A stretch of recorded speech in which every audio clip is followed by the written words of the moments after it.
Good morning. ഇന്നതാ ഒരു day in my life ആണ് കേട്ടോ.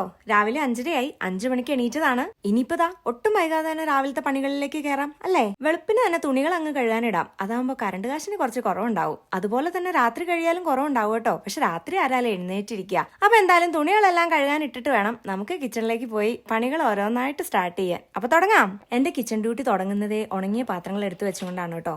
ആദ്യം തന്നെ ഡിഷ് വാഷറിൽ നിന്ന് എടുത്തു വെക്കും. പിന്നെതാ മേളിലിരിക്കുന്ന സാധനം കണ്ടോ, അതിൽ നിന്നും കൂടി എടുത്തു വെക്കും. എല്ലാം അങ്ങനെ പറക്കി എടുത്ത് വെച്ചതിന് ശേഷമായിരിക്കും ഞാൻ എന്റെ കുക്കിങ്ങും പരിപാടികളും സ്റ്റാർട്ട് ചെയ്യുക. ലഞ്ചും ബ്രേക്ക്ഫാസ്റ്റും ഒരുമിച്ച് അങ്ങ് ഉണ്ടാക്കാം. എന്തേ അപ്പൊ ദാ ഇന്നലെ വെള്ളത്തിലിട്ട് കുതിർന്ന് വാരിയ പയറ് നന്നായി കഴുകി അതിനകത്തേക്ക് കുറച്ച് സവാള, പിന്നെ കുറച്ച് ഇഞ്ചി, വെളുത്തുള്ളി, ആവശ്യത്തിന് ഉപ്പ്, കുറച്ച് മഞ്ഞൾപ്പൊടി ഇത്രയും ഇട്ട് ഇത്തിരി വെള്ളം ഒഴിച്ച് നന്നായി അങ്ങോട്ട് ഇളക്കി ആ അടുപ്പത്തേക്ക് വെച്ചേക്കാം. 2 വിസില് ധാരാളം. പയറ് നമ്മൾ വേവിക്കാൻ വെച്ചിട്ട് ഞാൻ സ്റ്റൂവിനുള്ള കാര്യങ്ങളൊക്കെ കട്ട് ചെയ്യാൻ പോയായിരുന്നു കേട്ടോ. അപ്പോൾ എല്ലാം കട്ട് ചെയ്ത് വെച്ചിട്ടുണ്ട്. ആ സമയം കൊണ്ട് പയറും വെന്തു, 2 വിസിലടിച്ചു. പിന്നെ ഇപ്പോൾ നമുക്ക് സ്റ്റൂ ചെയ്യാം. 6 or 8 ആയി ഇവിടെ. എണ്ണ ചൂടായി വരുമ്പോഴത്തേക്ക് അതിലേക്ക് ഇതാ ഏലക്ക, പട്ട, ഗ്രാമ്പൂ, ഒരു ഫ്ലവർ കേട്ടോ. ഇതൊന്നായി കഴിയുമ്പോഴത്തേനകത്തേക്ക് ഞാൻ സവാള എടുത്തിടും. അതിൻ്റെ കൂട്ടത്തിൽ തന്നെ 2 പച്ചമുളക്. സവാള ജസ്റ്റ് ഒന്നായി വരുമ്പോഴത്തേക്കും കുറച്ച് ഇഞ്ചി, വെളുത്തുള്ളി ഇട്ട് കൊടുക്കാം. നമ്മുടെ സവാളയും ഈ സാധനങ്ങളും ഒക്കെ ആയിട്ടുണ്ട്. സ്റ്റൂവിന് ആവശ്യമായിട്ടുള്ള ഉപ്പ്, ഒരിത്തിരി പെപ്പർ പൗഡർ, പിന്നെ ചിലർ മഞ്ഞളിടില്ല, കാരണം വെള്ള സ്റ്റൂ ആണ് ചിലർക്ക് ഇഷ്ടം. പക്ഷെ എനിക്ക് മഞ്ഞ കളറിലിരിക്കുന്ന സ്റ്റൂ ആണ് ഇഷ്ടം, അതുകൊണ്ട് ഞാൻ മഞ്ഞൾപ്പൊടി ഇടും. പിന്നെ എനിക്ക് ഗരം മസാലയുടെ ഫ്ലേവർ ഭയങ്കര ഇഷ്ടമായതുകൊണ്ട് സ്വല്പം ഗരം മസാല നന്നായിട്ടൊന്ന് ഇളക്കി കൊടുക്കുക. ഇപ്പോൾ ഇതായിട്ടുണ്ട്. ഇനി ഇതിനകത്തേക്ക് കട്ട് ചെയ്ത് വെച്ച പൊട്ടാറ്റോസ്, ക്യാരറ്റ്സ്, പിന്നെന്താ ഉള്ളത്, ഗ്രീൻ പീസ്, പിന്നെ ബീൻസ്, ഇത്രയും സാധനങ്ങളും കൂടെ ഇട്ട് കൊടുത്ത് നന്നായിട്ടൊന്ന് ഇളക്കുക. വെള്ളം ഒഴിക്കുക. തേങ്ങാപ്പാലുള്ളവർ 2ാം പാൽ ഒഴിച്ച് വേവിക്കാൻ വെക്കണം കേട്ടോ. എൻ്റെ അടുത്ത് അതില്ലായിരുന്നു. ഇപ്പോൾ അത് അടച്ചു വെച്ച് വേവിക്കാം. ഇത് ഇവിടെ ഇരുന്ന് വേവണ സമയം കൊണ്ട് നമുക്ക് അടുത്ത അടുപ്പിൽ മീൻകറി വെക്കാം. ഓരോ കറിയും വേവിക്കാൻ വെക്കുമ്പോൾ അതാത് പാത്രങ്ങൾ അപ്പോൾ കഴുകി വെക്കും കേട്ടോ. അതാകുമ്പോൾ എളുപ്പമുണ്ടല്ലോ. അതായത് കഴിഞ്ഞ ആഴ്ച ഞാൻ മേടിച്ചുകൊണ്ട് വന്നപ്പോൾ തന്നെ വെട്ടി കഴുകി വൃത്തിയാക്കി ഫ്രോസൺ ചെയ്ത് വെച്ചതാണ് കേട്ടോ. ഇനിയിപ്പോൾ അത് ഫ്രോസൺ ആയിട്ട് തന്നെ ഇരിക്കും. ഇന്നലെ രാത്രി ഞാൻ കാര്യം ഫ്രിഡ്ജിലേക്ക് വെച്ചായിരുന്നു, പക്ഷെ അതായില്ല, ചെറുതായിട്ടേ ആയുള്ളൂ. അപ്പോൾ നമുക്കൊന്ന് കഴുകിയെടുക്കാം, അപ്പോഴത്തേക്കും അത് ആയിക്കോളൂല്ലോ. കടുക് പൊട്ടിക്കഴിഞ്ഞു. ഉലുവ, കറിവേപ്പില എൻ്റെ കൂട്ടിലെന്ന് നിങ്ങൾ ആലോചിക്കും.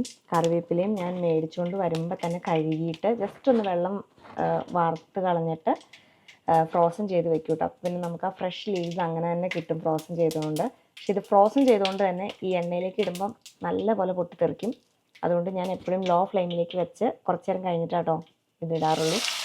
ഇനിയിപ്പോൾ ആസ് യൂഷ്വൽ വെളുത്തുള്ളി, ഇഞ്ചി, അത്യാവശ്യം നന്നായിട്ട് ഞാൻ ഇഞ്ചി ഇടും. മീൻ കറിയിൽ മാത്രം എല്ലാം അരച്ചിടുള്ളൂ. എനിക്ക് കടിക്കുന്നത് ഇഷ്ടമല്ല ഇഞ്ചി. Good morning. റോയിച്ച വന്നിട്ടുണ്ട്. വെച്ച ഒരു ഹായ് പറഞ്ഞിട്ട് നോക്കും.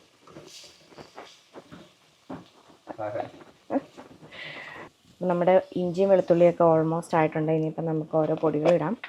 കുറച്ച് മഞ്ഞൾപ്പൊടി, ആവശ്യത്തിന് ഉപ്പ്, കാശ്മീരി പൗഡർ, കുറച്ച് മല്ലിപ്പൊടി, 1 സ്പൂൺ ഫിഷ് മസാല കേട്ടോ. ഫിഷ് മസാല ഇടുന്നത് എനിക്ക് ഭയങ്കര ഇഷ്ടമാണ്. നല്ലൊരു ഫ്ലേവർ ഉണ്ട് കേട്ടോ അതിന്. പൊടി നന്നായിട്ടായിട്ടുണ്ട്. ഇനിയിപ്പോൾ ഇതാ കഴുകി വെച്ച ഒരു വലിയ പുളിയാണ് കേട്ടോ ഇത്. അത് ഇട്ടിട്ട് നന്നായിട്ടൊന്ന് ഇളക്കി കൊടുത്ത് ഒരു 2-3 മിനിറ്റ് ഞാൻ ഒന്ന് വഴിച്ചെടുക്കും കേട്ടോ. എന്നിട്ടാണ് ഞാൻ വെള്ളം ഒഴിച്ച് തിളപ്പിക്കുകയുള്ളൂ. ഓക്കെ, നല്ല ചൂടുവെള്ളം ഒഴിച്ച് കൊടുക്കാം കേട്ടോ ഇനി.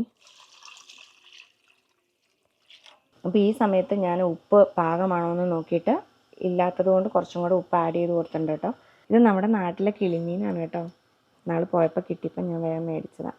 ഞാനിവിടെ പൊതുവേ പൊമ്പാനോടെ ഫിഷ് കറി മാത്രമാണ് കേട്ടോ വെച്ചിട്ടുള്ളൂ. ഇതിപ്പോൾ ആദ്യമായിട്ടാണ് വേറെ ഒരെണ്ണം ട്രൈ ചെയ്തത്. നോർമലി കിളിമീൻ നമ്മൾ വറുത്തിട്ടേ ഉള്ളൂ, പക്ഷെ നല്ല ടേസ്റ്റ് ഉണ്ടായിരുന്നു. അപ്പോൾ എന്തായാലും മീനൊക്കെ പറക്കിയിട്ടതിന് ശേഷം ദാ വന്ന് നമ്മുടെ സിങ്കെല്ലാം കഴുകുകയാണ് കേട്ടോ. ഇല്ലെങ്കിൽ പിന്നെ അതിനൊക്കെ ഒരു ഉളുമ്പ് മണം വരും. ഞാൻ അപ്പം എല്ലാം ചെയ്തിടും കേട്ടോ, ഇല്ലെങ്കിൽ എനിക്കൊരു സംതൃപ്തി ഇല്ല. അപ്പോൾ എന്തായാലും ഈ സിങ്കെല്ലാം കഴുകി കഴിഞ്ഞപ്പോഴത്തേക്കും നമ്മുടെ മീൻ ദാ അവിടെ ഇരുന്ന് നന്നായിട്ട് തിളച്ച് മറിഞ്ഞ് വെന്തിട്ടുണ്ട്. അങ്ങനെ നല്ല തിളച്ച് മറിയണ മീനിൻ്റെ മേളിലേക്ക് നല്ല പച്ച വെളിച്ചെണ്ണ ഇങ്ങനെ തൂകി കൊടുക്കുക. ഒപ്പം നല്ല കറിവേപ്പിലയും കൂടി ഇട്ട് കൊടുക്കുക കേട്ടോ. അപാര ടേസ്റ്റും ഫ്ലേവറുമാണ്. ചെയ്ത് നോക്കാത്തവരൊന്ന് ചെയ്ത് നോക്കൂ, നിങ്ങൾ പിന്നെ ഇങ്ങനെയും ഉണ്ടാക്കൂ. സ്റ്റൂവിൻ്റെ പണി ചെയ്യാം. ഓക്കെ, നന്നായിട്ട് തിളച്ചിട്ടുണ്ട്. ഇനിയിപ്പോൾ നമുക്ക് ലോ ഫ്ലെയിമിലേക്ക് ആക്കി കൊടുത്തിട്ട് കുറച്ച് തേങ്ങാപ്പാൽ ഒഴിക്കാം. 3 സ്പൂൺ മതിയാവും. ഓക്കെ, അപ്പോൾ സ്റ്റൂവിൻ്റെ പണി കഴിഞ്ഞു. ഇതേ അടുപ്പിലേക്ക് തന്നെ നമ്മുടെ പയർ ഒന്ന് വഴറ്റിയെടുക്കണം. ഓക്കെ, എണ്ണ നല്ല ചൂടായിട്ടുണ്ട്. കടുകിട്ട് കൊടുക്കാം.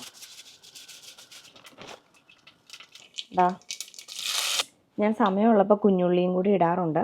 കുറച്ച് കാശ്മീരി ചില്ലി പൗഡർ.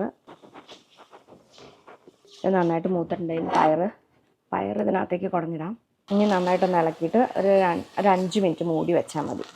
പയറിലേക്ക് ആ ഒരു മുളകും കാര്യങ്ങളൊക്കെ പിടിക്കാൻ വേണ്ടിയിട്ടാണത്. ഇതൊരു 5 മിനിറ്റ് മൂടിയിരിക്കട്ടെ. ഓക്കെ, 5 മിനിറ്റ് അടച്ചു വെച്ചതാ തിളച്ച് തുടങ്ങി. ഇനിയിപ്പം ഒന്ന് ഹൈ ഫ്ലെയിമിൽ ജസ്റ്റ് ഒന്ന് വഴറ്റിയെടുക്കാം. ഓക്കെ, അപ്പോൾ നമ്മുടെ കറികളും കാര്യങ്ങളെല്ലാം കഴിഞ്ഞു. പാലടുപ്പത്ത് വെച്ച് ചായ ഉണ്ടാക്കാൻ അപ്പത്തിനുള്ള പാത്രം വെച്ച് നല്ല ചൂടായി തോന്നുന്നു. ആണോ? ചായപ്പൊടി ഇട്ടു, പഞ്ചസാര ഇട്ടു. അപ്പോൾ ഇതാ നമ്മുടെ ചായ തിളച്ചുകൊണ്ടിരിക്കുന്നു. റോങ്കുട്ടൻ എണീറ്റു. Good morning പറയാറോടു. ഐറൂട്ടി ഉണ്ട് കേട്ടോ. ഐറൂട്ടി വാഷ്റൂമിൽ ബ്രഷൊക്കെ ചെയ്യണു. ഇപ്പം ദാ നമ്മുടെ ചായ ഇതാ തിളച്ച് വരുന്നു.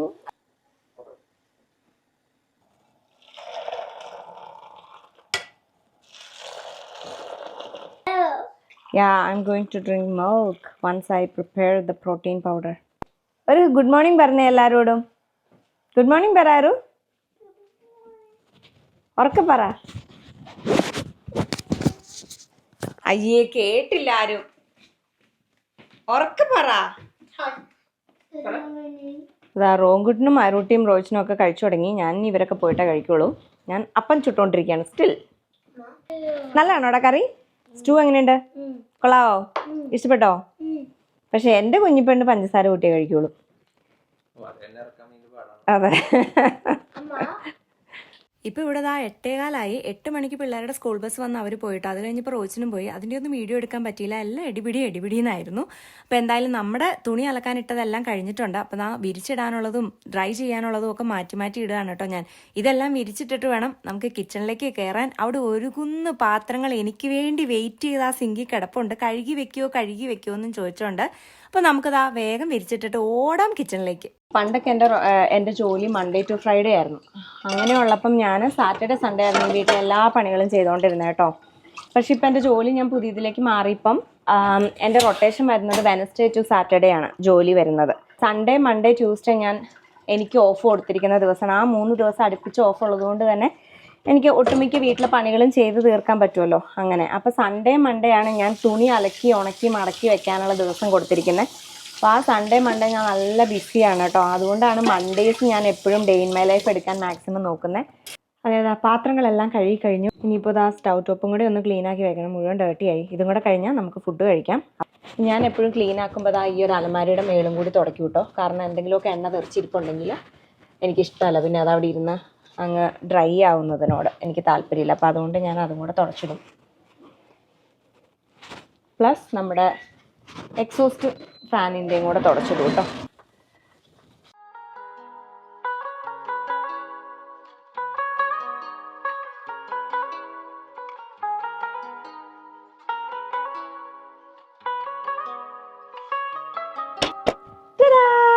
കഴിഞ്ഞല്ലോ. ചായ കുടിക്കുന്നതിന് മുൻപ് ഞാൻ മുന്തിരി വെള്ളവും ആൽമണ്ട്സും കഴിക്കും കേട്ടോ. കുഞ്ഞുനാൾ മുതലുള്ള ശീലമാണ്. ആൽമണ്ട്സിൻ്റെ തൊലി കഴിക്കാൻ ഇഷ്ടമല്ലാത്തതുകൊണ്ട് തലേദിവസം രാത്രി ആൽമണ്ട്സ് വെള്ളത്തിലിട്ട് വെച്ചേക്കും. എന്നിട്ട് പിറ്റേ ദിവസം അതിൻ്റെ തൊലി പൊളിച്ച് കളഞ്ഞിട്ട് ആൽമണ്ട്സ് മാത്രമായിട്ട് കഴിക്കുകയുള്ളൂ. എന്തോ ഞാൻ അങ്ങനെയാണ്.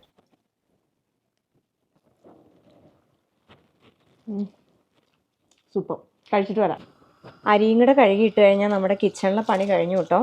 കിച്ചണിലെ കുക്കിങ്ങും ക്ലീനിങ്ങും കഴിഞ്ഞ് കഴിഞ്ഞാൽ പിന്നെയുള്ള ക്ലീനിങ് ആണ് ഈ അടി തൊട വാക്യൂമിംഗ് ഒക്കെ. അത് അടിക്കുന്നത് എല്ലാ ദിവസവും അടിക്കും കേട്ടോ. വാക്യൂം ചെയ്യുന്നതും തുടയ്ക്കുന്നതും ഒക്കെ ആഴ്ചയിൽ ഒരു ദിവസമുള്ളൂ. അത് മൺഡേസ് ആണ്. അതേപോലെ തന്നെ ബെഡ്ഷീറ്റ് മാറ്റുന്നതും ഈ ഒരു മൺഡേ തന്നെയാണ് കേട്ടോ. എനിക്കിതൊക്കെ ഭയങ്കര ഇഷ്ടമാണ്. എല്ലാ ആഴ്ചയും ബെഡ്ഷീറ്റ് മാറ്റുക, അതൊക്കെ വിരിച്ചിടുക. അടിപൊളിയല്ലേ ഗൈസ്? ഇത് പിന്നെ പറയണ്ടല്ലോ, എൻ്റെ കുഞ്ഞിപ്പെണ്ണിൻ്റെ മുറിയാണ്. നല്ല മെസ്സി റൂമാണ്. ആൾക്ക് ഭയങ്കര ഇഷ്ടമാണ് കേട്ടോ മെസ്സ് ഉണ്ടാക്കാനും അതുപോലെ തന്നെ ക്ലീൻ ആക്കാനും ഇഷ്ടമാണ്. അതുകൊണ്ട് തന്നെ എനിക്ക് അതിൽ പരിഭവവും പരാതിയൊന്നുമില്ല. പിന്നെ പിള്ളേർക്ക് ഈ ഒരു പ്രായം എന്ന് പറയുന്നത് മെസ്സാക്കുക, കളിക്കുക, ഇതൊക്കെ തന്നെയല്ലേ. അതുകൊണ്ട് ഞാൻ അതിൽ വലിയൊരു സ്ട്രിക്റ്റ് ഒന്നും അല്ല. ബേസ്മെന്റും ഞാൻ അങ്ങനെ തന്നെ കുട്ടികൾക്ക് കൊടുത്തിരിക്കുന്ന ഒരു സ്പേസ് ആണ് കേട്ടോ. മാക്സിമം മെസ്സാക്കുക. പിന്നെ അവർ തന്നെ അതെല്ലാം ക്ലീൻ ആക്കി വെച്ചോളും. പിന്നെ ഇന്നിപ്പോൾ എൻ്റെ ദിവസം ആയതുകൊണ്ട് ഞാൻ അങ്ങ് ക്ലീൻ ചെയ്തു എന്നേ ഉള്ളൂ. പക്ഷെ കുട്ടികൾ തന്നെയാണ് ഈ റൂം ക്ലീൻ ആക്കാറ്. ഈവൻ ബേസ്മെൻറ്റും ക്ലീൻ ആക്കാറ്. അതുകൊണ്ട് ആ ഒരു ഉറപ്പ് എനിക്കുള്ളത് കൊണ്ട് ഞാൻ അവർക്ക് മാക്സിമം മെസ്സാക്കാനും ഉള്ള പെർമിഷൻസ് കൊടുത്തിട്ടുണ്ട്. കുട്ടികൾ എൻജോയ് ചെയ്യട്ടെ അല്ലേ. അടിക്കലും തുടക്കലും വാക്യൂമിങ്ങും കഴിഞ്ഞു കഴിഞ്ഞാൽ പിന്നത്തെ പണി എന്ന് പറയുന്നത് ഇന്നലെ അലക്കിയ തുണികളെല്ലാം ഉണങ്ങിയത് എടുത്ത് മടക്കി വെക്കുക എന്നുള്ളതാണ്. ഞാൻ ആദ്യം പറഞ്ഞതുപോലെ വീട്ടിലിടുന്ന തുണികളും ടവൽസും ഒക്കെയാണ് ഞാൻ ഡ്രയറിലിടാറുള്ളൂ. നല്ല തുണികളൊക്കെ വിരിച്ചിട്ടാണ് കേട്ടോ ഉണക്കാറ്. എന്ത് തന്നെ ആയാലും എന്താ, ഉണങ്ങിയ തുണികളൊക്കെ മടക്കി വെക്കണമല്ലോ. അപ്പൊ അങ്ങനെ ചെയ്യുന്നതാണ് ദാ ഈ കാണുന്നത്. ആദ്യം മടക്കിയത് റോങ്കുട്ടൻ്റെ ആയിരുന്നു, ഇപ്പൊ ഐറൂട്ടിയുടെയും. ഇതെല്ലാം മടക്കി വെച്ച് കഴിയുമ്പോൾ കാണുന്ന ലുക്കാണ് കേട്ടോ അലമാരിക്കുള്ളിലെ ദാ ഈ ഒരു ലുക്ക് എന്ന് പറയുന്നത്. ഇത് കാണാൻ എങ്ങനെയുണ്ട്? അടിപൊളിയല്ലേ? എനിക്ക് ഇങ്ങനെ കാണുന്നതാണ് ഇഷ്ടം. ഞാനിങ്ങനെ ചെയ്ത് എൻ്റെ മക്കൾക്കും ഇങ്ങനെ കാണുന്നത് തന്നെയാണ് കേട്ടോ ഇഷ്ടം. എൻ്റെ തുണിയാണെങ്കിൽ ഇപ്പോഴും ഡ്രയറിൽ കിടന്ന് കറങ്ങുവാണെന്നേ. അത് പതുക്കെ കറങ്ങിയൊക്കെ ഉണങ്ങി വരട്ടെ. അപ്പോഴത്തേക്കും നമുക്ക് റോയിച്ചിന്റെ തുണി മടക്കി വെക്കാം. അത് മാത്രമല്ല, ഇപ്പോൾ ദാ 10:45 11:15 വീട്ടിൽ നിന്ന് ഇറങ്ങിയാലേ കുഞ്ഞിപ്പെണ്ണിനെ പോയി സ്കൂളിൽ നിന്ന് പിക്ക് ചെയ്യാൻ പറ്റുള്ളൂ. അവളുടെ സ്കൂൾ 11:23 തീരും. അപ്പൊ എന്തായാലും വേഗം റോയിച്ചിന്റെ തുണികൾ മാറ്റി മടക്കിയൊക്കെ വെക്കാം. മുണ്ടും ഷർട്ടും പാൻറ്റും പിന്നെ എന്തൊക്കെയോ സാധനങ്ങൾ, സ്വെറ്റർ, അത് ഇതെന്നൊക്കെ പറഞ്ഞിട്ട് ഒരുപാടുണ്ട്. Let's do it guys. 11:16 എൻ്റെ പണികളെല്ലാം കഴിഞ്ഞു കേട്ടോ. റോയിച്ചിൻ്റെ തുണി ഞാൻ മടക്കി വെച്ച് കഴിഞ്ഞു. ഇനിയിപ്പോൾ എനിക്കൊരു പ്രശ്നമില്ല, വേഗം ഒന്ന് റെഡി ആയിട്ട് പോകണം. 11:20 എനിക്ക് വീട്ടിൽ നിന്ന് ഇറങ്ങണം. പക്ഷെ 11:16 വേഗം ഒന്ന് കാണിച്ചു തരാം കേട്ടോ. റോയിച്ചിൻ്റെ തുണികളെല്ലാം ഞാൻ മടക്കി വെച്ചതാ. ഈ 2 സെറ്റാണ് റോയിച്ചിൻ്റെ തുണി. പിന്നെ ആ ഒരു മൂലയിലും പിന്നെ ദേ ഷർട്ടുകൾ എല്ലാം മടക്കി വെച്ച് കഴിഞ്ഞു. ഇതൊക്കെ എൻ്റെ സെക്ഷനാണ് കേട്ടോ. ഈ 2 എൻ്റെ സെക്ഷനാണ്. ഇനിയിപ്പോൾ വേഗം റെഡിയായിട്ട് പിള്ളേരെ പിക്ക് ചെയ്യാൻ പോകണം. പിള്ളേരെ പിക്ക് ചെയ്ത് പോസ്റ്റ് ഓഫീസിൽ പോയി എൻ്റെ പാസ്പോർട്ടും മേടിച്ചിട്ട് ഓടി വരാം. എന്നിട്ട് കാണാം കേട്ടോ ബാക്കി. ബൈ. അപ്പോൾ ഞങ്ങൾ തിരിച്ച് വന്നു. ഞാൻ പിള്ളേരെയൊക്കെ പിക്ക് ചെയ്തു, പോസ്റ്റ് ഓഫീസിൽ പോയി, എല്ലാം കഴിഞ്ഞു. വന്നപ്പോഴത്തേക്കും എൻ്റെ തുണിയും ഡ്രയർ എല്ലാം ഡണ്ണായിരുന്നു കേട്ടോ. അപ്പോൾ ഡ്രയറിൽ നിന്ന് എൻ്റെ തുണിയൊക്കെ എടുത്തുകൊണ്ട് വന്നു. ഇനിയിപ്പോൾ വേഗം ഞാൻ ആക്ച്വലി തുണി മടക്കി പകുതിയായി. അപ്പോഴാണ് ഞാൻ ഓർത്തായി വീഡിയോ എടുത്തില്ലല്ലോ, വ്ളോഗ് കണ്ടിന്യൂ ചെയ്യണമല്ലോ എന്ന്. അപ്പോൾ എടി പിടിന്ന് എൻ്റെ തുണിയും മടക്കി ഒന്ന് കുളിച്ചിട്ട് വേണം ഇനി ലഞ്ച് കഴിക്കാൻ, പിള്ളേർക്ക് കൊടുക്കാനും. അപ്പോൾ വേഗം നമുക്ക് തുണി മടക്കാം. പണ്ട് ഇതൊക്കെ സാറ്റർഡേ സൺഡേ ആയിരുന്നു ഞാൻ ഭയങ്കര ബിസി.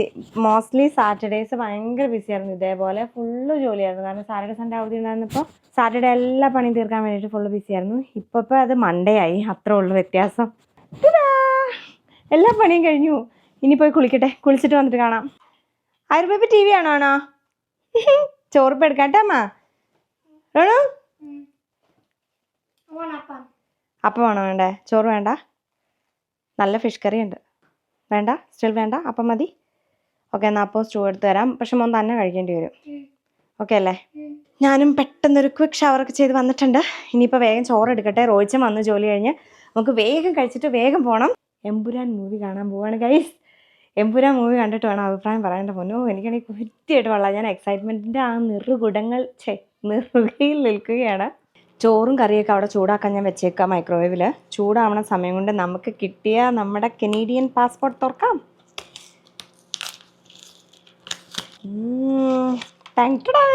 കനേഡിയൻ പാസ്പോർട്ട് അങ്ങനെ കയ്യിൽ കിട്ടിയിരിക്കുന്നത് ഗൈസ്. കാണാൻ നല്ല ഭംഗിയുണ്ട്, എനിക്ക് ഇഷ്ടപ്പെട്ടോ. ഇതാണ് ഇതിൻ്റെ ഫ്രണ്ട്, ഇതാണ് ഇതിൻ്റെ ബാക്ക്. Super, thank God. റോണിന് അപ്പം മതി എന്ന് പറഞ്ഞാൽ അപ്പവും സ്റ്റൂവും മിൽക്കും കുടിക്കുകയാണ് കേട്ടോ. ഞാനും ആറൂട്ടിൻ്റെ ചോറിനാൻ പോവാണ്. റോജ വേഗം വാ, നമുക്ക് പോകണ്ടേ എമ്പുരാൻ കാണാൻ. ഇതിൻ്റെ ബാക്കി പിന്നെ എമ്പുരാൻ കാണാൻ പോയതാണ് കേട്ടോ. അത് ഓൾറെഡി ഞാൻ പോസ്റ്റ് ചെയ്തായിരുന്നു. അപ്പോൾ എന്തായാലും ഈ ഒരു വീഡിയോ എല്ലാവർക്കും ഇഷ്ടപ്പെട്ടു എന്ന് വിശ്വസിക്കുന്നു. ഇഷ്ടപ്പെട്ടുവെങ്കിൽ like, share, subscribe. Thank you so much for watching. God bless you all. By.